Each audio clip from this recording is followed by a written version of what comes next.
Hello, it's Scott Newcomb with Zenvi AI, and welcome to the Systems Are Sexy podcast. Today I'm joined by Spenser Molloy. He is broker with Next Home Modern Realty. Spencer comes from a multi-generational real estate family, but he's building his own brokerage in a very different market with a different mindset. So we're going to talk about how real estate is changing, where agents and brokerages are getting left behind, and how AI and technology are quietly reshaping how teams operate, scale, and stay competitive. So, Spencer, welcome to the show. How we doing? I'm doing well. Thanks for having me, Scott. Yeah, I like to just talk a little bit about background. I think yours is pretty interesting. Multi generational family. You don't hear that often. Real estate entrepreneurs. So, I'm just curious. How did growing up in that environment shape how you think about building your brokerage today? Everything we do is business oriented. It's kind of funny, you'd come home from school and, most parents, would talk about your day and, kind of focus on your day to day activities. Mine would be talk about your days and then usually would be recruited to help with whatever that project was going on. I've swept more parking lots than I can care to mention. I've spent more, 80-degree summer days out, putting siding on buildings, helping move tenants in and out of things. It was kind of just like that was the norm. You like where you live, you have to be a part of, keeping the roof over your head. And, on the financial side of things too, my parents were never very shy about, here's why we're doing this and here's how this affects you. You want your new car, you have to go come work for us because you can't work anywhere else. Here's what we're going to pay you and here's how this works. So we developed those skills and an exposure to it pretty young, which I think definitely helped me in college and then getting into it. But I really had no intention of getting into real estate post college. It was kind of happenstance that it ended up happening the way it did. I think that's great because I have kids and I know schools don't do a great job of educating. It comes down to the parents. So when you have parents that take the time to do that, whether they're entrepreneurs or not, makes a big difference. Otherwise, you turn 22, 23 after college and you have no idea about bills or anything. So I think that's a great lesson they taught you. Or not even being exposed to money. Some people don't talk about finance, True. like we'll sit down and we'll hash out, stocks or investment opportunities. I was just doing with my dad this morning. Some people that's like a taboo subject, you don't talk about those kind of things. Absolutely. You're right. Well, good for them. That's great. I want to ask you about your brokerage because we chatted before and you had said brokerages are losing market share because they feel like the world isn't changing. And I feel like you kind of are ahead of that. I'm wondering how you guys are viewing the market now with AI and technology being a part of it. But being younger, obviously, there's a lot of brokers that are your parents' age or twice your age, but you're obviously younger and wonder how that youth, what that brings to your brokerage. Well, we're going to take market share. We already are starting to take market share. And how we're doing that is one, there's a work ethic. I think that that's the core principle. You have to be willing to outwork everybody. And the real estate business, I think realtors as a whole, not to hate on my colleagues, but are not overly ambitious. They get the sale, they get their check, they wait a little bit longer, they find another one. If you're grinding, you're grabbing multiple leads and you're staying on it and you're working your sphere and you're really working your systems in place. That's how, I believe we're getting ahead. We're kind of proven in by being able to do that. The last year and a half, we've gone from no sales, helping other people do this to we're in the top 20 in our market. We're actually in our company nationwide. In Next Home, we're in the top 100, firms. And that's only the basic principles, right? A work ethic, showing up and taking care of clients. Now, AI and systems help with that stuff, which I think we just do better, but the bar is so much lower compared to our competition. I mean, we're competing with people who don't even use CRMs. You know what I mean? Like that's people are still, on a piece of paper keeping track of their clients. It's insane. It is, yeah. I was wondering if you could expand a little bit because I speak to realtors and a lot of them just rely on referrals and that's it. And you're more proactive on that. What steps are you guys taking? So maybe let's say somebody's new to the industry and they're wondering like, how do I get to this level? What advice would you give to that person? Well, I get hate on a little bit for thinking this way because it's a little bit different, but what we're aiming to do is kind of build an ecosystem around our clients. So we do buy leads on top of our referrals. And the idea behind leads is when you're just starting out, you really have to build your own network, right? You don't have a network of people who are going to trust you to help them buy a house. Even your friends and family probably won't initially until you get some ground. The only way to get ground is to have someone validate the fact you know what you're doing. Zillow, realtor.com, all those lead sources validate that to the outside public, you're a realtor and you can help them. The everyday person, as long as they see that badge and that Zillow said you're good, okay, they'll work with you. What we do is we grab leads, we develop those relationships. We have a very high conversion rate because we go in person immediately. You reach out to us, I'm going to follow up, call you. It's not AI. It's actually an automated message first that says I'm going to call you, and then I call you from my cell phone. We make a connection, and then what happens is we continue to do that. So the cup fills up and spills over. Our CRM, and I use AI quite a bit, tracks how often you're checking on things. So you may not be ready to buy in 12 months, which actually those are my favorite kind of customers, the ones who are very ambivalent about buying things. But because we captured you, so you're still looking on realtor.com and Zillow, but we made the connection. So very often we have people who've, browsed, they're not looking to buy for 6 to 12 months, but we're tracking them. So I've once or twice a month, I'll reach out and say, hey, I saw you looked at 89 Main Street. You want to come see it? Can we go get a coffee, check in? That lead is then not going to our competition. So you've grabbed a viewer who's looking in your market. You know exactly what they're looking for, but you've removed them from play. They get to be tucked over kind of in our back pocket. The reason why this works, and I'm going to circle back here to this old way of doing it, everyone's very focused on listings. In the real estate business, you're a good agent if you have a lot of listings. Well, for new agents and new firms, you're not going to get a lot of listings because, again, you don't have that trust yet.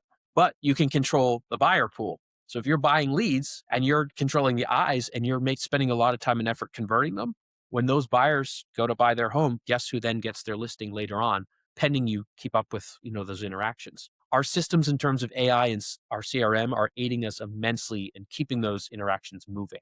I get a notification on my phone that says it's time to call Scott. Scott's looked at 4 properties. It's time to call Scott. Ask Scott about this. And I'm diligent too about updating that system. And our admin teams, and some of the people who support us feed into that. So everyone's getting a notification. Okay, Lisa, time for you to introduce yourself to Scott. Lisa may not have anything to do with the transaction at the moment, but we'll fire off an email and say, hey, I'm Lisa. I'm your transaction coordinator. When you buy a house, we'll be dealing together. Look forward to connecting at some point in the future. Those touch points being automated, supplemented by a human connection is how we're taking market share. And it's working. And it's not that hard to do. It's really just systems being moved into place. You're absolutely right. And I notice this in all, not just in real estate, a lot of businesses. How many of your competitors do you think are doing that? Because I bet it's not very many. I Our market, a lot of our competitors are relying on name recognition. And some of them, so we're in the top 20. When I say top 20 for transparency, we're probably 18, so near the bottom. This year, I think we'll punch into the top 10. That everyone ahead of us has been doing this 40, 50 years. They're doing 40 to $50 million for the real estate. They don't need to advertise. Their brand is them. There's a few folks who have market caps on like Lakefront and different zip codes, and that's fine. But ultimately, those people will age out of those markets and their clients are just going to get divided up. There isn't somebody in line waiting to absorb their business. And that's what we're going for. Those folks are absolutely not using CRMs and AIs, period. The people below us, I don't think have enough energy, drive, or they just maybe haven't figured it out yet to implement those systems because it does take time to refine them and upkeep them and work with them. Yeah, you had mentioned before about, some people are just using AI for listing descriptions, and you guys are using it for, you mentioned email, SEO, onboarding, internal productivity. What do you feel like AI has had the biggest impact on your business so far? Well, since we talked last, Scott, and now we developed a bot using the OpenClaw system. I don't know Yep. if you've heard of it. Yep. And what the bot named itself Auto, actually. What it's been doing is jumping into our emails and Google Drives and files and organizing things in a way that just like not only cuts down on time, but organizes it. So before, when you download an attachment, and it gets stuck in your computer, I would have never organized it. It would have hung out in my downloads folder. And when I went back to find it, would have taken me forever to do it. This bot is coming behind us and cleaning all that up. Now it's not responding to emails, but the organization alone of here's everything to do with Scott in this document. Here's where I put it. Scott sent you an email 20 minutes ago. Respond to Scott. That part is helping a ton. And we're working on how to integrate that across, getting every hour to go forward and do things, and check emails and do that kind of stuff is super productive. Got it. You had mentioned, we mentioned multi-generational is AI has allowed kind of your parents and staff to step away. What do you think that says about how, traditional real estate agents and brokerages are inefficient because they can't do that? They're still very involved. They're very hands-on with every part of the process. So what do you think the traditional brokerages are missing that you guys are engaging with? I think people are scared to change, genuinely. I think we as human beings and in our industry, right, are so focused on protecting what's yours because you've spent so much time building it too, right? Like your book of business is fought through like, tooth and nail to get it from someone else, protect it, don't let your clients leave.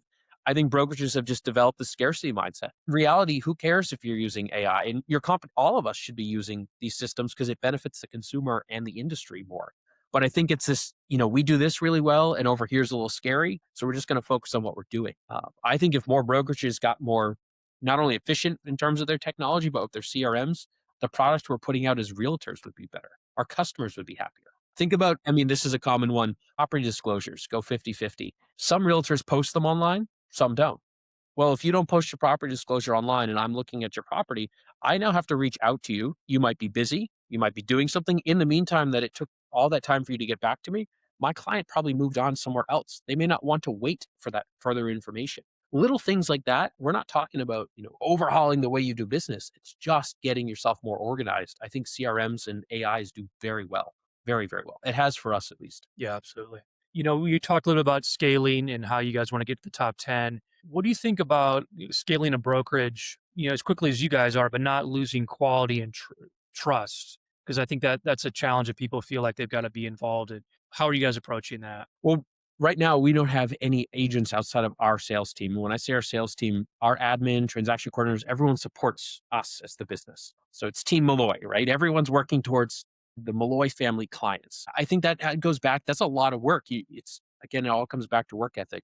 Bringing on an agent who just wants to do their 10 deals, get their big paycheck, and then wing it, for the next year and wait for those 10 deals to show up. Culture kills your ability to scale. We're really looking and trying to explore, how do you bring in somebody like our admins and transaction coordinators? They've worked for us for a very long time. We have a great relationship with them. If we were to say we're all jumping off the cliff, they're going to come with us.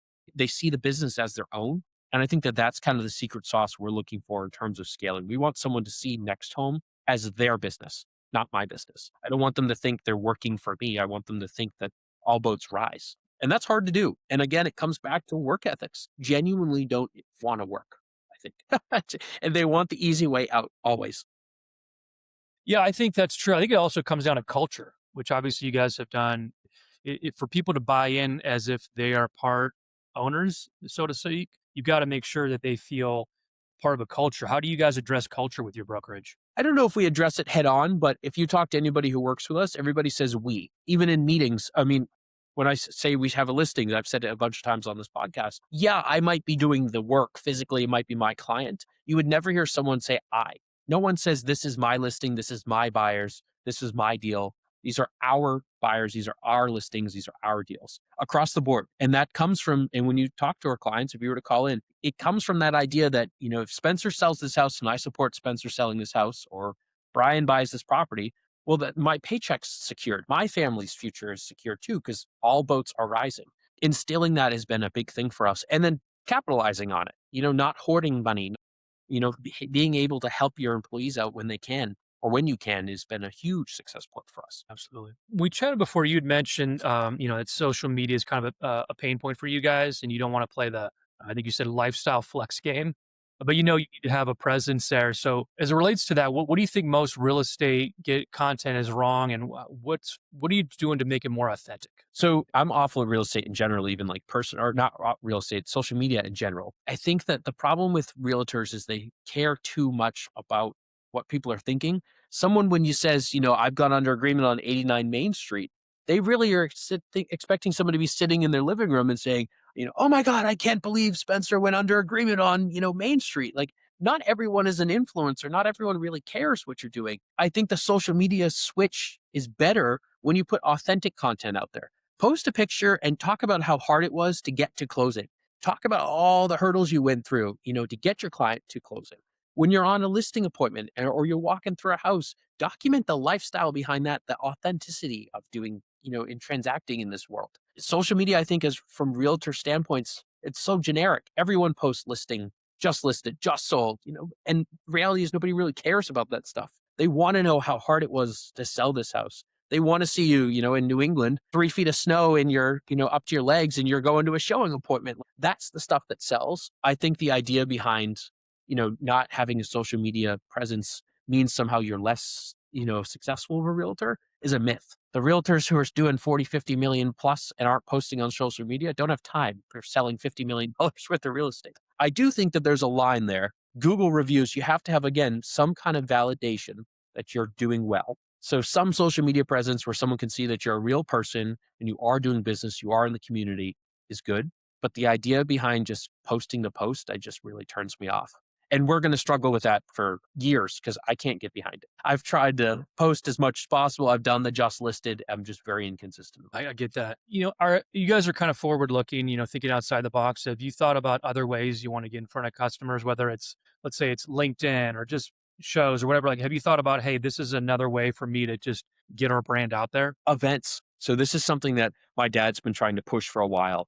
And a little like it's a little weird for us, as me as a younger person to be like, yeah, let's host like a big event. But we want to try this year to do a community event, whether that means we're going to go set up and buy free pizzas in the park and give slices out, to whoever walks by, or do some kind of dinner where we'll cover the tab, and just invite clients. That's kind of where we want to go to get into the community is start hosting things that bring people together and not just, our clients, bring in other realtors, bring in lenders, kind of create that space. That started with upgrading our office. We just finished upgrading our office where people could come and feel comfortable sitting here and talking, chatting. The idea is to build more of a community or at least get involved in the community. Because realtors, again, like we're not great at working together. It's a very adversarial relationship, right? Like breaking that door to say, hey, let's go get a drink. Let's go have breakfast. Come to my office. That's where we're trying to go to trying to change the narrative, at least locally on that. Absolutely. So let's look ahead. Let's say 2 to 3 years from now, kind of going back to AI, as it becomes unavoidable in real estate. What do you think separates the brokerage that thrives versus the ones that are going to fade out right now? I think, again, it comes from taking a jump, right? You're not going to get everything perfect. And I think your clients, like anything, not everyone expects anybody to be 100% perfect. They want someone who owns up to their mistakes. They want someone who acknowledges that they could have done something differently and then recover from it and do what you said you were going to do. So if you're adapting AI now, chances are you're going to use it a lot differently in the next 2 or 3 years because it'll get better. So maybe it's not really great or safe to have it organize your files, on your computer. And in a couple of years, it's actually better to just have it answer your phone and a couple text messages back and forth that save you time. I think making that progression and kind of growing with the technology as it grows is the safer way to do it than saying, well, I've already implemented just this component and I'm not going to, move on. We're only going to focus here. I think big brokerages, again, just have to jump. It's like anything in business, right? If you don't take a risk, there might be a reward. What if it all works out? The counterpoint to that is what if it doesn't? But I don't see how AI would tank anything substantially. It's only going to help. How do you learn about it? Because I think there's people are going, yeah, I need to do all this, but I don't know where to start. How would you point somebody in the right direction to just kind of take these steps to get to what you guys are trying to implement? Is there places you go to you get that you learn or people that you talk to find this information out? There's a lot of resources online for people who put this out like freely. People who've used Claude, Anthropic, ChatGPT. Even that's how I found this OpenClaw thing with this bot we just did. People posting on TikTok and Instagram about this all the time. And when something strikes, like again, the only reason I've started to use AI is because I'm like, oh, this might be good for us. We could try this. You do a little bit more research. I mean, we have so much technology to deep search these things, and the onboarding is not hard. I mean, we're talking an hour, to make an account, sign up, download it, even bots that you have to code. That's another barrier we've had. Actually, this just came up in one of our realtor meetings last week. Well, what if they require some customization? Well, there's programs like this company called Warp that is a coding software. You put it on your phone. You'd say, hey, I want to have my bot do this or build me this app. It'll do it. It'll take care of all the coding for you. You just have to instruct it with what you want. It's a very simple thing to onboard. You just have to try it, take that jump. Yeah, My vibe point being, coding. where to find it, Google, TikTok, Instagram, ChatGPT. Say, I'm a realtor. I want to implement some AI. How do I do it? It'll tell you. Absolutely. Okay, maybe one or two more questions. I was wondering if you could automate one part of your business and just wave a magic wand, and that's one thing you don't have to worry about anymore. What would it be? Building MLS listings, physically putting the data. This is a 3,000 square foot, 4 bedroom, 3 bathroom, built in 18, blah, blah, blah. Have you ever worked in the MLS, Scott? The MLS is like the equivalent of a DOS system that the entire real estate system is built on. I mean, it is, I get for consistency why it has to be this way, and Zillow and all these big guys feed off it. I get it. But it is ridiculous how long it takes to put in a listing. And you can speed it up by hitting required only, and so it condenses, what you have to put in, but the information it takes out is actually the information the consumer cares about. So you still have to go back and expand it all out and find, where to put in your listing description and all that kind of stuff. I would love to be able to automate that. I'm actually trying to figure out how to, without breaking MLS rules, because they have rules about AI, how we could figure out how to automate it. Absolutely. Yeah, that's never come up before. That's interesting. Okay, so if people want to learn more about, your brokerage, what's the best way to go about doing that? Jump on the website or call. I'll toss my cell phone here. Call, text. I mean, we love Zooms, coffees, breakfast. If you're not even like from this part of the country, let's hop on a Zoom. I do it with our next home people from across the country all the time. And just chat, make an introduction. Do like you and I are doing. Well, Spencer, this has been a lot of fun. I appreciate the time today. Of course. Yeah. Thanks for having me. This was awesome.